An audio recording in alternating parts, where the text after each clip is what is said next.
Hello friends, स्वागत है आप सभी का एक बार फिर से आपके अपने यूट्यूब चैनल टेक्निकल जॉब ज्ञान में। तो फ्रेंड्स, जैसे कि आपको पता है डीएफसीसीएल का एग्जाम कुछ ही दिनों के अंदर 4-5 दिन के अंदर स्टार्ट होने वाला है। तो मैंने सोचा क्यों ना एक सेपरेट वीडियो बना दिया जाए जिसके अंदर मैं आपके साथ में कुछ नॉलेज शेयर कर सकूं।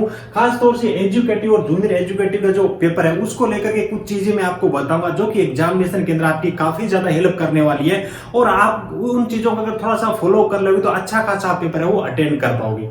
क्योंकि दोस्तों काफी सारे फ्रेंड्स ऐसे हैं जिनको मैंने देखा एग्जाम दे करके जब घर आते हैं दोबारा चेक करते हैं तो उनको पता लगता है भी काफी सारी चीजें ऐसी है जो उनको आ रही थी फिर भी एग्जाम के अंदर गलत करके आई है, या फिर टाइम के अभाव में उनको लगा कि टाइम हमारे पास में काफी कम है, टाइम के अभाव में वो पेपर वो पूरा सही तरीके से अटेंड नहीं कर पाए। जो चीजें आ रही थी वो चीजें भी उन्होंने छोड़ दी और जो चीजें नहीं आ रही थी उसके अंदर उन्होंने टाइम काफी ज्यादा वेस्ट कर दिया। तो दोस्तों मैंने सोचा क्यों ना जो मेरा एक्सपीरियंस हो थोड़ा बहुत वो मैं आपके साथ में शेयर कर सकूं, थोड़ा आपको उसका फायदा हो सके तो मेरे हिसाब से जरूर मिलेगा। क्योंकि डीएफसीसीएल का एग्जाम भी मैंने दिया, काफी सारे एग्जाम दिए और फिलहाल मैं एमईएस के अंदर नौकरी कर रहा हूं। तो बात कर लेते हैं आपको डीएफसीसीएल का एग्जाम किस हिसाब से अटेंड करना चाहिए, खासतौर से एजुकेटिव और जूनियर एजुकेटिव की जो पोजीशंस है उनके बारे में यहाँ पे डिस्कस करने वाला हूं। तो चलिए दोस्तों आज की इस वीडियो को स्टार्ट करते हैं। सबसे पहले हम बात कर लेते हैं दोस्तों मिनिमम कट ऑफ मार्क्स के बारे में। देखिए टोटल नंबर ऑफ क्वेश्चंस आपके आने वाले हैं 120 क्वेश्चंस आएंगे, जिसके अंदर जो आपकी मिनिमम पास ही मार्क्स है, क्वालिफाई मार्क्स है, अनरिजर्व कैटेगरी के लिए आपकी 40% है।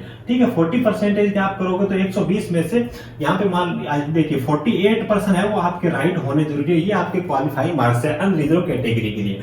ओबीसी और एससी है उनके लिए यहाँ पे 30% यहाँ पे इन्होंने रखे हैं। 30% के हिसाब से आपके 36 जो पर्सन है आपके राइट होने चाहिए तभी आप क्वालिफाई कर पाओगे। उसके बाद एससी है तो एसटी है तो उसके लिए 25% यहाँ पे आपको लेके आने कंपल्सरी है। इस हिसाब से आपको 30 नंबर 120 में से राइट करने जरूरी है। दोस्तों सबसे पहली चीज आपको ध्यान ये रखना है कि काफी सारी जब रिजल्ट आएगा काफी सारी पोजीशंस ऐसी होगी, काफी सारी पोस्टें ऐसी होगी, उनको यहाँ पे देखिए 8 गुना कैंडिडेट्स उनको लेने हैं। तो काफी ऐसी वैकेंसी भी होगी जिनके अंदर ये 8 गुना जो कैंडिडेट्स है ना क्वालिफाई मार्क्स करने वाले, क्वालिफाई करने वाले भी उनको बच्चे नहीं मिलेंगे।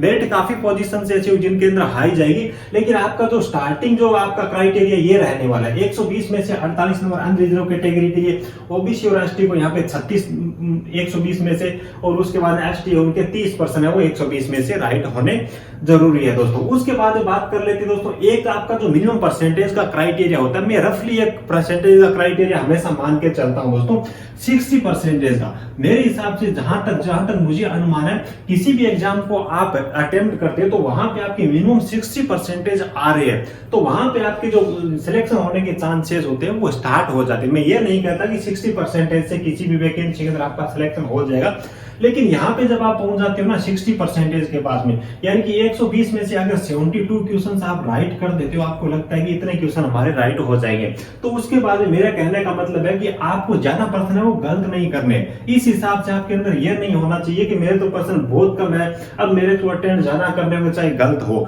ऐसा नहीं है। जब आपके 72% है 120 में से राइट होना ऐसी उम्मीद हो तो आपको उसके बाद में बहुत ज्यादा पर्सन है वो गलत नहीं करने। काफी सारे स्टूडेंट्स ये देखते हैं कि हमारे इतने ही बढ़ रहे हैं, 120 में से 72% है वो तो बहुत कम है, इससे तो मेरा सिलेक्शन भी नहीं हो पाएगा, फिर मैं यहाँ पे आया किस लिए। वो क्या है कि जितने पर्सन पीछे बचते हैं उन सबको उसके अंदर टिक कर देते हैं। ऐसा आपको नहीं करना है। मिनिमम 60% आपको किसी भी एग्जाम आप देने जाते हो तो यहाँ पे जब आप आ जाते हो तो उसके बाद में आपको थोड़ा सा ये सोचना चाहिए कि यहाँ से अपनी उम्मीद है वो स्टार्ट हो चुकी है। अब थोड़ी सी अपन बात कर लेते हैं दोस्तों। देखिए यहाँ पे थोड़ा सा ये 60% आपका मिनिमम है, मैं आपको मान के चलता हूँ ये रफली स्कोर है, और जैसे मान लीजिए 72 है तो लगभग आप 80% इसके अंदर सही करने की आपको उम्मीद होगी, तो 72% आपके राइट होने के आंसर्स मिलने के चांसेस यहाँ पे रहेंगे। उसके बाद मैं आपको बताऊं कि दोस्तों कि इस एग्जाम के अंदर देखिए वैसे तो एक्सपेक्टेड जो कट ऑफ है अलग अलग पोस्ट के लिए, अलग अलग कैटेगरी के लिए 2018 की जो डीएफसीसीएल की वैकेंसी थी उसके अंदर ये जो प्रेजेंट के अंदर वैकेंसी उसके अंदर दोनों के अंदर मैंने कंपैरिजन करके एक सेपरेट वीडियो बनाया जिसकी लिंक मैं आपको इस वीडियो को डिस्क्रिप्शन में दे दूंगा। तो उसके अंदर आप चेक कर लेना कैटेगरी वाइज और अलग अलग पोस्टों के लिए कितनी एक्सपेक्टेड कट ऑफ है वो जा सकते हैं। उसके बाद मैंने एक आइडिया दिया है तो वो आप वीडियो जरूर देख लेना, एग्जाम अटेंड करने से पहले थोड़ी सी हेल्प मिलेगी। और यहाँ पे मैं बताऊं दोस्तों कि एजुकेटिव और जूनियर एजुकेटिव वैसे देखिए पेपर के लेवल पे काफी चीजें होती है वो डिपेंड करती है। कई बार पेपर इतना टफ आ जाता है कि ये चीजें भी लेके आनी काफी ज्यादा मुश्किल हो जाती है, और कई बार पेपर इतना नॉर्मल आ जाता है, सिंपल आ जाता है कि 120 में से 110 नंबर भी बच्चे वो लेके आते हैं। तो पेपर पे डिपेंड करता है। लेकिन एक चीज मैं यहाँ पे आपको बता दूं कि 120 जो है ना, उसमें से अगर आपके 90% राइट हो रहे हैं ना, तो यहाँ पे आने के बाद में आपके चांसेस है वो काफी ज्यादा बढ़ जाएंगे। मेरे हिसाब से 120 में से 90% जो बच्चे राइट करके आएंगे ना, उनके मतलब काफी ज्यादा अच्छे चांसेस रहने वाले। वैसे ये चीजें आपको सबसे पहले इन पे नजर रखनी जरूरी है दोस्तों। अब बात कर लेते हैं थोड़ा सा पेपर के बारे में। एजुकेटिव और जूनियर एजुकेटिव का जो पेपर है, डीएफसीसीएल का जो एग्जाम है दोस्तों, दूसरे एग्जाम से थोड़ा सा डिफरेंट है, क्योंकि इसके अंदर जो सिलेबस में जो चीजें दे रखी है वो थोड़ा सा अलग है अदर एग्जाम की बजाय दोस्तों। देखिए मैं एक एग्जांपल लेके चलता हूं जूनियर एजुकेटिव इलेक्ट्रिकल का, है ना, जिसके अंदर आईटी इलेक्ट्रिशियन ने कर रखी है, उन बच्चों ने फॉर्म भरा है। ऐसा ही जो दूसरी ट्रेड है, दूसरी ब्रांच है, उनके साथ में भी ऐसा ही है। लेकिन मैं एक एग्जांपल दे रहा हूं आपको इलेक्ट्रिशियन का, ठीक है।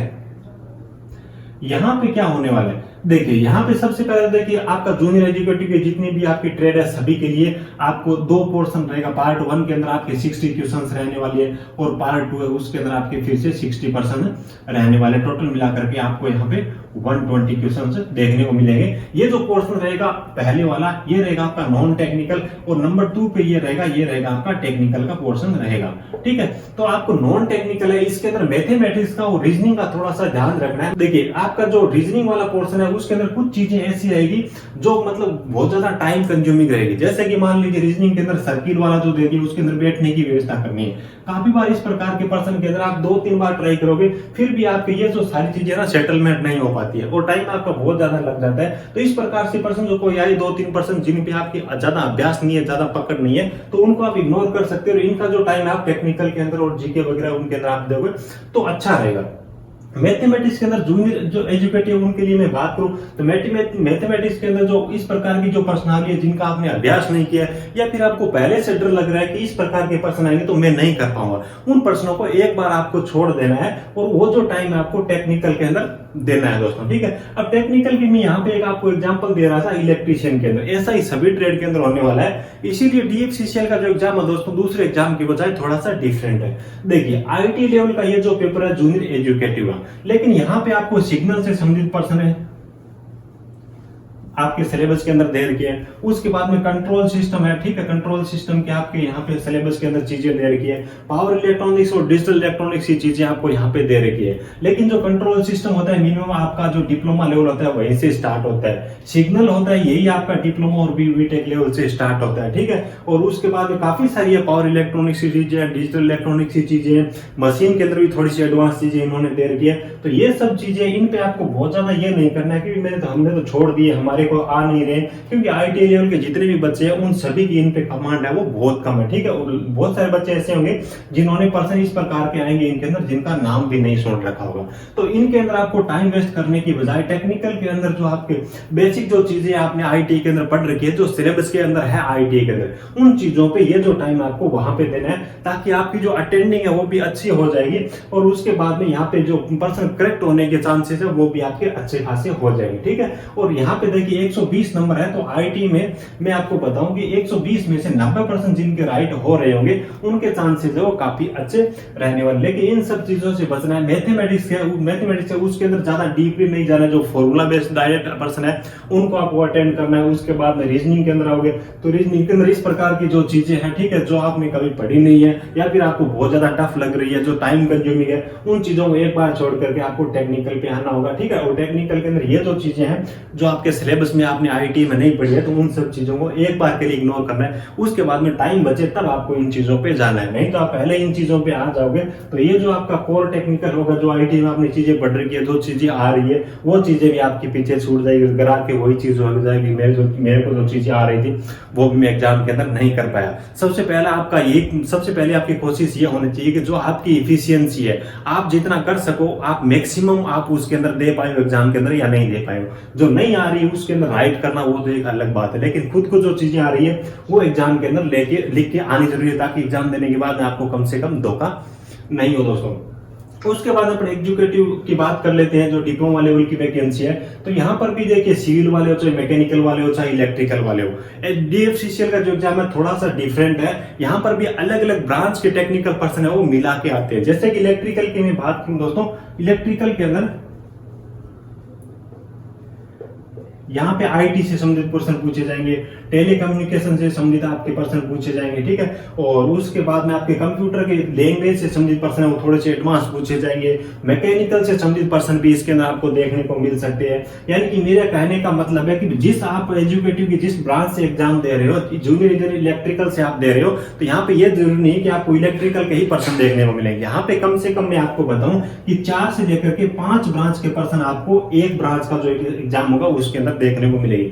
चाहे आप इलेक्ट्रिकल से दे रहे हो, चाहे आप मैकेनिकल से दे रहे हो, चाहे आप सिविल से दे रहे हो, आपकी ब्रांच के अलावा 4-5 ब्रांच, 3-4 ब्रांच ऐसी होगी, वहां से प्रश्न आ रखे होंगे। तो आपको कोशिश ये नहीं करनी है कि भी मैं तो 120 है तो इसमें से मेरे को तो अटेंड तो करने ही करने, इसलिए ये जो अदर ब्रांच है इनके पर्सन भी मेरे को राइट करने जरूरी है, मेरे तो पर्सन बहुत कम बढ़ रहे हैं, तो आप ऐसे करके आप गलत कर दो, ठीक है, गलत कर दो। तो वो चीज नहीं करनी है। आपकी ब्रांच से संबंधित जो चीजें हैं उनको अच्छे तरीके से अटेम्प्ट करना है, और जो आपकी ब्रांच के अलावा अदर ब्रांच की जो चीजें हैं उनको एक बार के लिए छोड़ना है, ठीक है। उसके बाद में अगर आपको टाइम मिलता है तो उसके बाद में आपको ये चीजें वो अटेंड करनी चाहिए। यही चीजें आपकी सिविल के लिए, यही चीजें मैकेनिकल के लिए, और आईटी के लिए भी जो चीजें मैंने आपको बताई सभी ट्रेड के लिए सेम है। तो सबसे पहले आपको कोशिश ये करनी है, देखिए एक चीज और होती है, किसी भी एग्जाम को अगर आप अटेंड करते हो ना, तो मिनिमम आपको कुछ न कुछ चीजें होती है वो करके आनी जरूरी होती है। अगर वो भी नहीं करके आ रहे हो तो आपका चांस तो पहले से आपका खत्म हो जाता है। तो वो नहीं होना चाहिए। जब आप एग्जाम देने के लिए जा रहे हो तो कुछ ना कुछ तो आपको वहां पे करना चाहिए। आपको जो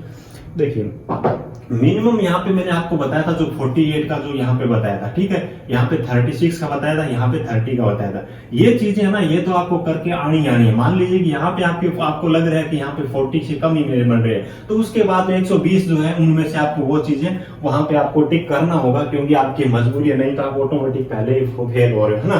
तो आपको करना क्या है कि मिनिमम ये जो मार्क्स है ये तो करने ही करने होंगे। चाहे आपको चीजें नहीं आ रही है तब भी आपको कुछ चीजों के अंदर मार्क्स आपको करने होंगे, तभी आपको थोड़ा बहुत ये रहेगा कि रिजल्ट कब आएगा। नहीं तो आप ऑटोमेटिक पहले ही फेल रहे हो तो फिर आपको उम्मीद ही नहीं रहेगी एग्जाम की, ठीक है। तो ये सब चीजें आपको मिनिमम 60% किसी भी एग्जाम अंदर आप बैठते हो तो वहां पे आपके यहाँ से चांसेस है वो थोड़े थोड़े स्टार्ट हो जाते हैं। तो यहाँ पे आने के बाद में फालतू के क्वेश्चन है वो अटेंड नहीं करने चाहिए, ठीक है। 120 में से अगर मैं मानता हूँ कि वैसे तो पेपर के लेवल पे डिपेंड करेगा, अलग अलग जो ब्रांच है ट्रेड पे डिपेंड करेगा, लेकिन 120 में से 90% जिसके राइट हो रहे होंगे उनके चांस है वो काफी अच्छे रहेंगे। 2018 के अंदर जो वैकेंसी थी उसका और 2021 के अंदर ये जो वैकेंसी, इन दोनों का डिटेल मैंने कंपैरिजन है वो करके एक अलग से सेपरेट वीडियो बनाया है। तो आप उस वीडियो को देखोगे तो काफी आपको अनुमान लग जाएगा।